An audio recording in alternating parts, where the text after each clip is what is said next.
eu sou psicólogo e eu posso afirmar que a gente perdeu a batalha contra as bets. A gente perdeu a batalha contra aquelas plataformas que estão hoje destruindo a vida dos mais pobres e viciando muitas pessoas, fazendo com que elas destruam a sua vida. Vamos assistir aqui um vídeo do Luigi falando sobre a foto mais triste do ano. Para casa já à noite, preso no trânsito, dentro de um ônibus. Enquanto aposta no tigrinho parte significativa da sua renda, ele dorme. Dorme, tamanho é a sua exaustão. Essa foto foi descrita por muitos como a foto mais triste de 2025, justamente por mostrar de forma muito direta o atual momento do trabalhador brasileiro. Dentro de um ônibus, apinhalado, dormindo, cansado, após uma longa jornada de trabalho, ele tira parte da sua renda para fazer uma aposta online, porque ele viu na televisão, ele viu durante um intervalo de jogo, ele viu o seu influenciador favorito dizendo para ele: jogue, aposte, se divirta, é uma renda extra, é uma brincadeira, o importante é você se divertir. É uma vida em função do trabalho, sem direito à vida.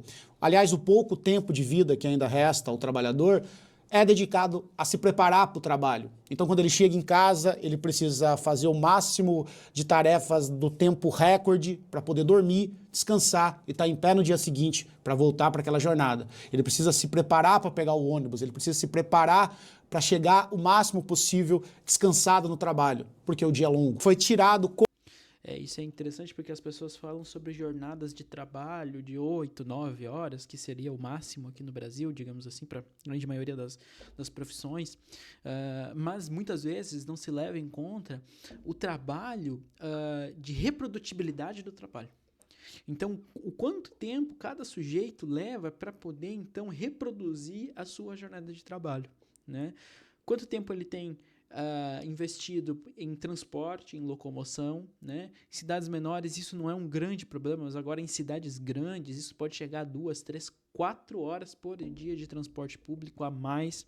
Quanto tempo aquela pessoa tem de organizar a sua vida, né? Então, assim, comida, lavar roupa, organizar a casa, cuidar dos filhos se tiver, né? Enfim, todo esse tempo não é contabilizado na rotina do trabalhador. Né? Então se diz que o trabalhador trabalha 8, 9 horas por dia, mas não se leva em conta que talvez essa rotina pode chegar a 13, 14 horas por dia.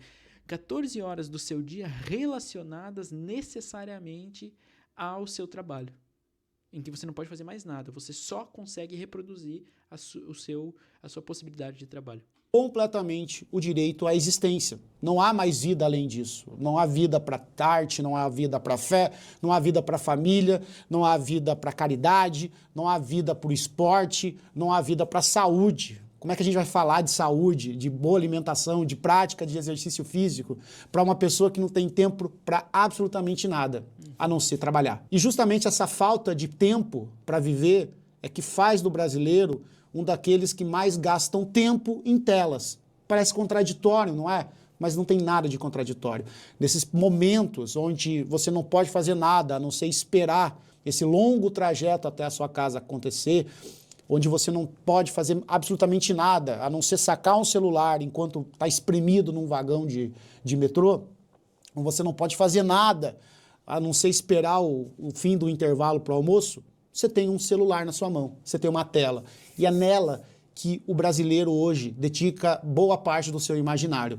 É nessa tela que a gente briga, é nessa tela que a gente discute, que a gente cria inimizades, que a gente ofende e é ofendido, que a gente ama, que a gente se apaixona, que a gente troca fotos, nudes com desconhecidos. É nessa tela que a gente se informa, que a gente engana e é enganado, que a gente mente a nosso respeito, cria cenários que não existem e passa a odiá-los. É nessa tela que a gente busca uma renda extra, por que não? Porque eu entrei no Instagram, meu influenciador favorito disse que olha a vida dele, linda, com casa, com família, corpos sarados, com filhos lindos, e ele está postando.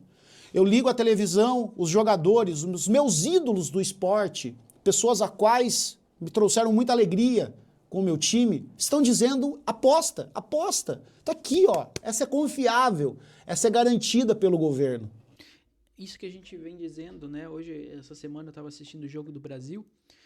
Não sou muito ligado a futebol, na verdade, não assisto nada, não acompanho nada, mas Copa do Mundo, né? Eu vou assistir o Jogo do Brasil. E eu me espantei o quanto de propaganda de bet e de casas de aposta tem né, nos jogos, né? Ou quando são outros jogos de times, de clubes, né? A gente vê que todos eles são patrocinados por pelo menos uma bet, né? Tem alguma bet muito grande estampada na sua própria camisa, né? E aí você fica ali pensando, eu fiquei pensando, né? Olha como o próprio esporte caiu numa lógica tão ruim, uma lógica tão difícil, né? Da existência dessas bets, né? Então, até o esporte hoje é movido pela aposta. Né? Até o esporte hoje, então, é sustentado por essas casas de aposta. Essas mesmas casas de aposta que estão hoje num país em que a maioria da população é endividada. Nós temos hoje um número de endividamento populacional no Brasil enorme, né? Não vou entrar aqui no critério dos motivos para isso, mas ele existe, né? Óbvio que a taxa de juros, por exemplo, no Brasil, que é exorbitante, muito maior que qualquer outro país, também auxilia isso, né? Mas a gente tem esse endividamento, né? E aí, quando tu olha para a população hoje, o governo escolheu permitir e legalizar que casas de apostas operassem no Brasil. O Brasil não tinha, e agora falando enquanto psicólogo, o Brasil não tinha histórico de problemas sérios, né, de grandes problemas com vício em apostas, né? A gente não tinha, quando eu estava na faculdade, a gente comentava sobre isso, mas a gente comentava assim, nos Estados Unidos, na Europa, em alguns outros países onde cassinos são legalizados, né? No Brasil a gente não tinha esse problema, né, estrutural, digamos assim, né? Podia existir até um ou outro caso, né, assim, mas seriam casos muito pontuais. E hoje, a partir dessa liberação e dessa regulamentação das casas de aposta, que vieram a liberação lá no governo Temer e depois a regulamentação agora no governo Lula, que para mim foi um dos maiores erros do governo Lula, foi fazer a regulamentação e não voltar com a proibição dessas casas de aposta, desses lobbies de casas de aposta. Nós temos hoje um problema seríssimo de vícios em apostas no Brasil, vícios em aposta. E o Brasil não tem histórico disso, a gente não tem histórico, a gente não sabe trabalhar com isso, a gente não sabe, né? Pode dizer o que for, a gente não tem nem literatura voltada para as perspectivas brasileiras da casa de aposta. Deve estar existindo agora, de vício em aposta, aliás. Deve estar existindo agora, deve estar surgindo agora, mas não existia, a gente não tem tradição nisso. Né? E por que eu digo isso? Porque hoje a gente vê, mas agora tem no SUS, né, não sei o que e tal. Eu estava vendo esse dia uma reportagem muito interessante falando sobre a sobrecarga de hospitais psiquiátricos para internação de pessoas com vício em apostas. A sobrecarga, nós já temos a gente já tem o nosso sistema de saúde mental pública no Brasil já é hiper sobrecarregado, o sistema do CAPS, enfim, o sistema dos hospitais psiquiátricos, toda a logística da saúde mental no Brasil já é hiper sobrecarregada, né? E agora nós estamos tendo mais uma sobrecarga, que é por conta do vício em apostas. Né? Empresas essas que não trazem um benefício para o país, não trazem um benefício, é apenas uma transferência de renda dos mais pobres, e não só mais pobres também, não vamos tirar essa ideia aqui, porque tem muita gente com dinheiro, perdendo muito dinheiro, perdendo economias de famílias. Esses tempos eu trabalhava na saúde pública há um tempo atrás e atendi uma família em que um jovem perdeu 70 mil reais das economias da família em dívidas de apostas. 70 mil reais. 70 mil reais. Já fiquei sabendo enfim, de familiares de pacientes meus que perderam mais de 500 mil reais em casas de aposta. É dinheiro que não volta, é dinheiro que não existe. É apenas uma transferência direta para o bolso dessas empresas, né? E o que a gente hoje dá de perspectiva para o trabalhador brasileiro? Qual que é a perspectiva do trabalhador brasileiro? Né? Se quando ele abre o celular, a primeira coisa que ele vê são influenciadores, são seus jogadores favoritos, são seus clubes de futebol, são seus atores preferidos, são, enfim, todo mundo que ele conhece, todo mundo que ele gosta está aqui, ó, jogando bet no celular e dizendo, não, essa aqui é confiável, né? Daí agora, para ele se fazer de bons moços, eles colocam lá assim, jogue com responsabilidade. Jogue com responsabilidade. Quer dizer, eu atribuo toda a responsabilidade a você. Se você perder tudo, a responsabilidade é sua. Se você se viciar nisso, a responsabilidade é completamente sua. Né? Completamente sua. É essa a perspectiva do trabalhador brasileiro. Passar 3 horas no transporte público por dia, receber um salário de fome que mal paga o aluguel, e o que sobrar ele joga na casa de apostas, né? Pra ver se ele tira uns R$ 100 em cima. Aposta. Você não tem nada a perder. Você não tem vida, você não tem tempo. O que você vai perder? Salário? Dá para alguma coisa? Aposta. O tempo que ele já não tem, ele tem ainda menos. Porque agora ele precisa voltar para casa e no outro dia ele precisa voltar ao trabalho. Porque o ciclo da vida dele acontece em torno disso.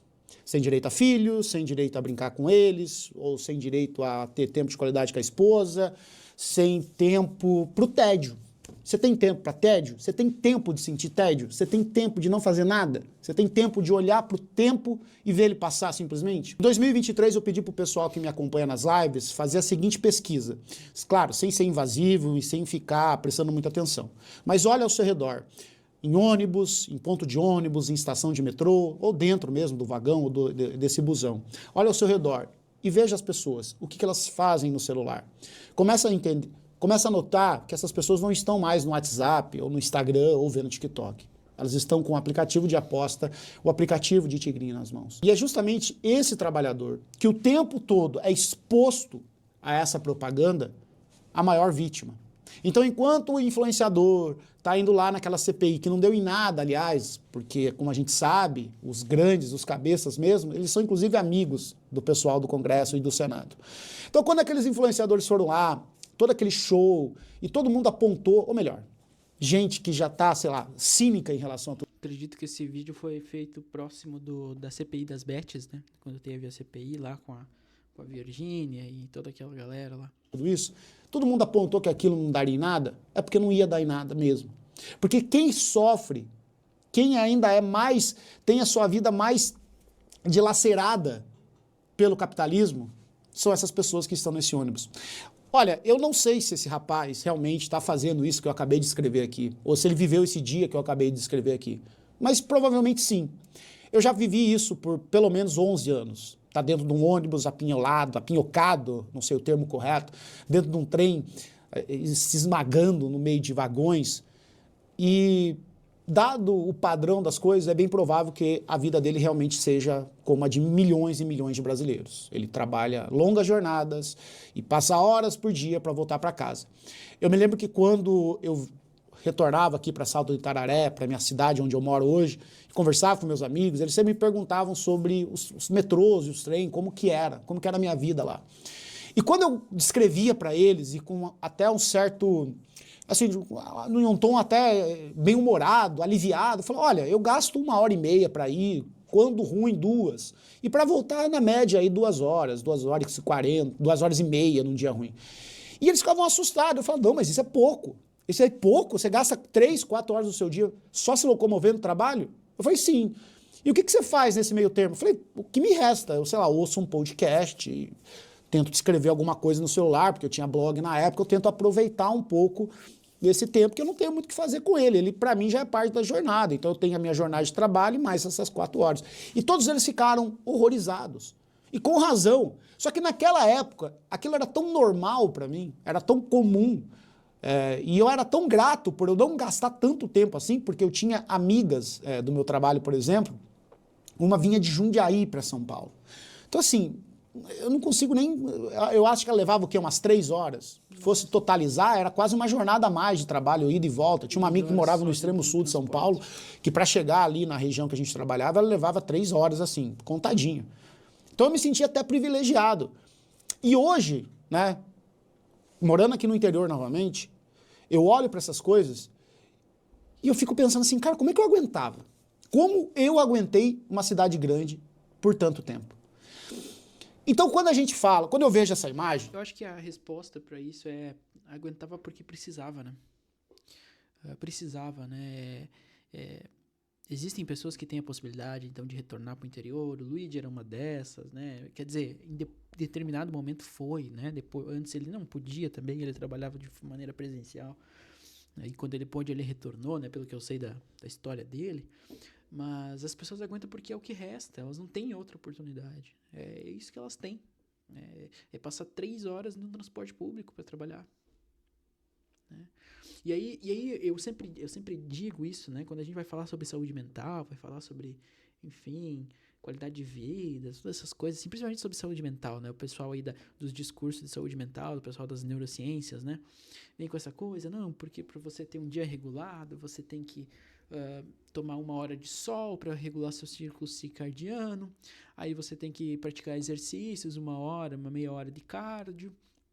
Aí seria bom você ter uma dieta, então, equilibrada, né? Com vegetais, frutas, verduras, né? E tudo mais, alto em proteína. Seria bom também você ter 8 horas de sono, né? Enfim, todas as coisinhas, né? Que ele diz para você ter a saúde mental, né? Daí você tem saúde mental. E aí eu sempre me pego pensando, e eu sempre coloco isso quando alguém surge com esse discurso, né? Quem tem a possibilidade de fazer isso? Quais são as pessoas no Brasil hoje que têm a possibilidade de ter 1 hora de sol? De ter meia hora de fazer um exercício físico, 1 hora de fazer um exercício físico? Quantas pessoas têm? Qual é a parcela dessas pessoas que tem? Qual é a parcela da população brasileira que tem a oportunidade de fazer essa rotina idealizada? Né? Mas a gente é bombardeado todo dia pela rotina da Manucci lá, que é aquela da corrida, né, se eu não me engano, de acordar às 5 horas da manhã para correr, 4 horas da manhã para correr, para fazer exercício, para depois voltar e daí não sei o que e tal, né? Enquanto tem gente que está acordando 4 horas da manhã para ir trabalhar. A minha mãe acordava 4 horas da manhã para ir trabalhar, acorda até hoje, na verdade. Né? Então são perspectivas e são discursos que para mim, eu já falei isso aqui várias vezes, para mim são muito, muito violentos. Tu jogar a responsabilidade desses sujeitos em cima, única e exclusivamente em cima deles. Única e exclusivamente. É claro que, né, a gente pode tentar buscar conhecimento, né, buscar informações, evitar então consumir esse tipo de conteúdo, evitar acessar essas plataformas. Claro que pode, né?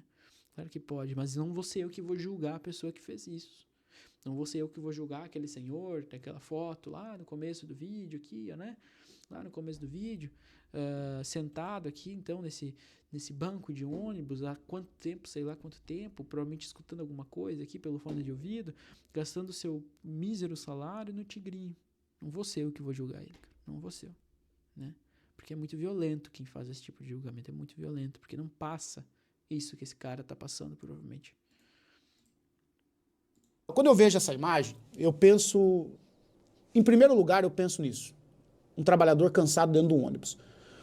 Porque não basta apenas a jornada dele ser exaustiva, ser gigantesca, ser... Sabe? Ele ainda precisa encarar uma nova jornada. Então, eu tenho um olhar para essa foto, tô com ela aberta aqui, dessa exaustão, desse tormento que é ônibus e trem. Se você é de uma cidade grande, como São Paulo, Rio de Janeiro, Belo Horizonte, você sabe o tanto que isso é horrível. Porque você tem 2 jornadas, a jornada de trabalho e a jornada de voltar para casa.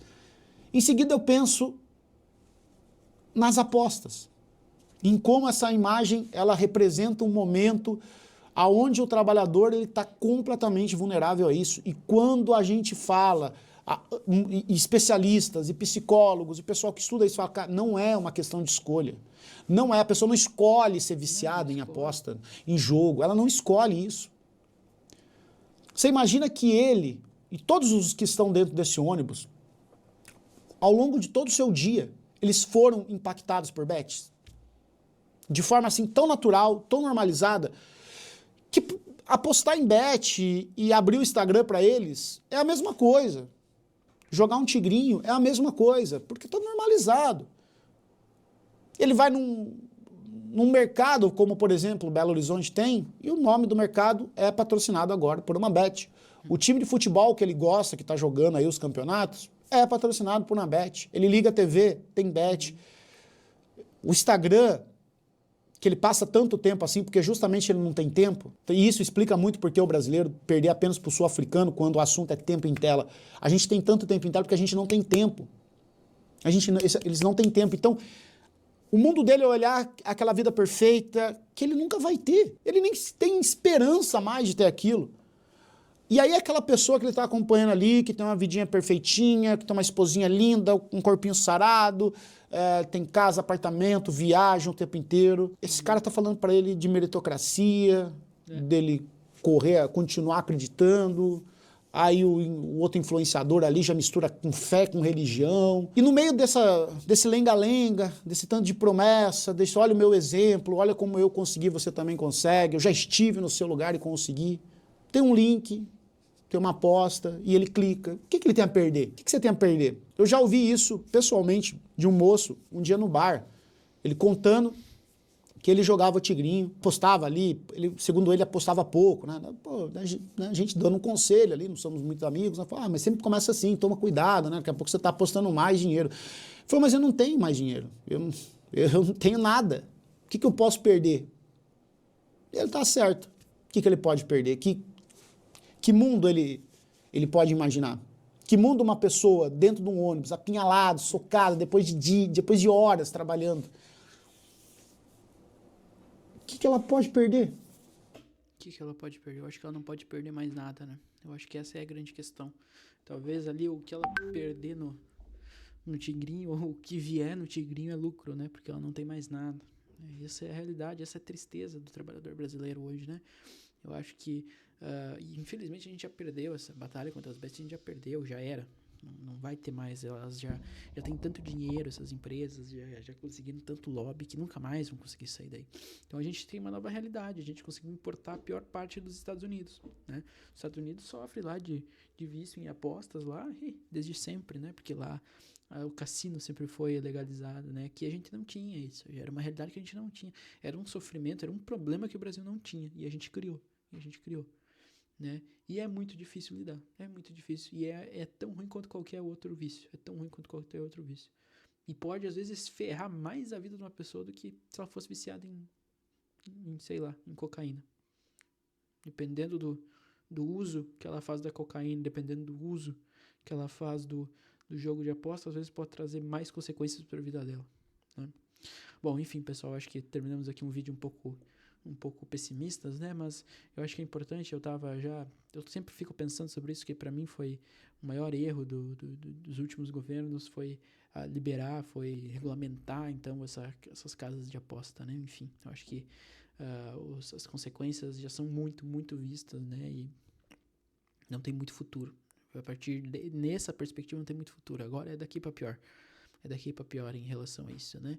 E, enfim, a saúde pública não está preparada para acolher essas pessoas. Não tá. E não sei se vai estar um dia, infelizmente. Enfim, se você gostou do vídeo, se você achou minimamente interessante qualquer coisa que eu tenha dito aqui, considere deixar um like, se inscrever no canal. Deixa aqui nos comentários qual é a sua relação com as casas de aposta e se você já apostou em algum momento, né? Eu, particularmente, não querendo me achar, não fazendo ser melhor que ninguém, eu nunca baixei, nunca interagi com isso, e sempre que possível eu bloqueio, eu marco como spam, enfim, não quero ter contato com isso, né? Porque, enfim, é literalmente jogar teu dinheiro fora e às vezes a tua vida fora, né? No mais, se você estiver precisando de ajuda, se você gostaria de iniciar um processo terapêutico, um processo de análise, eu deixei aqui no link da descrição, na descrição do vídeo, desculpa, o link do meu site, onde você pode acessar e saber um pouco mais sobre o meu trabalho, né? Enfim, as maneiras de entrar em contato comigo também, tá bom? No mais, seria isso. Agradeço a todos que assistiram até aqui. Forte abraço, valeu e até mais.